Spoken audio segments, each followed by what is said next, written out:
ഇന്ന് നമ്മൾ നല്ലൊരു ചങ്ങലമരണ്ട ചമ്മന്തിയാണ് ഉണ്ടാക്കുന്നത്. ചങ്ങലമരണ്ടയ്ക്ക് ഒത്തിരി ഔഷധ ഗുണങ്ങളുള്ളതാണ് കേട്ടോ, കാൽസ്യമൊക്കെ അടങ്ങിയതാണ്. അപ്പം നമ്മൾ അധികം മൂപ്പില്ലാത്ത ചങ്ങലമരണ്ടേൻ്റെ തണ്ടും ഇലയും കൂടിയാണ് എടുക്കുന്നത്.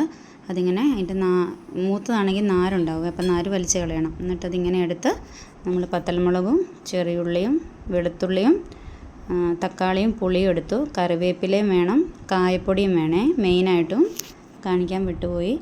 നമ്മൾ നല്ലെണ്ണയ്ക്കകത്തോട്ട് ഇട്ട് നന്നായിട്ട് മൂപ്പിച്ചെടുക്കണം കേട്ടോ. നന്നായിട്ട് മൂത്ത് കഴിയുമ്പോൾ നമ്മളത് വറുത്ത് കോരി മാറ്റി വെക്കണം.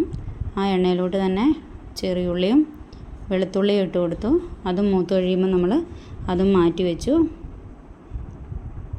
പിന്നെ അതിലോട്ട് പത്തലമുളകാണ് ഇട്ട് കൊടുക്കുന്നത്. പത്തലമുളക് എരിവ് ആവശ്യമുള്ളവർക്ക് കൂടുതൽ ഇടാം കേട്ടോ.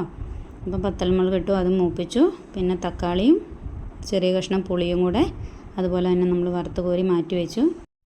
ഇനി ഇത് തണുത്ത് കഴിയുമ്പം ആവശ്യത്തിന് ഉപ്പ് ഒഴിച്ച് കറിവേപ്പിലയും കായപ്പൊടിയും ഇട്ട് നമുക്കിത് അരച്ചെടുക്കാം. അപ്പോൾ ചങ്ങലമരണ്ട ചമ്മന്തി റെഡി ആയിട്ടുണ്ട് കേട്ടോ. പിന്നെ ഇതിൻ്റെ അകത്ത് നമുക്ക് തേങ്ങ ഇടാം, ഉഴുന്നിടാം, അങ്ങനെ പല രീതിയിലും ഇത് നമുക്ക് ഉണ്ടാക്കാവേ. ചോറിൻ്റെ കൂട്ടത്തിലൊക്കെ കൂട്ടാൻ നല്ലൊരു ചമ്മന്തിയാണ്, ഒത്തിരി ഗുണമുള്ളതുമാണ് കേട്ടോ. വീഡിയോ ഇഷ്ടപ്പെട്ടാൽ ലൈക്ക് ചെയ്യുക, ഷെയർ ചെയ്യുക, സബ്സ്ക്രൈബ് ചെയ്യുക. താങ്ക്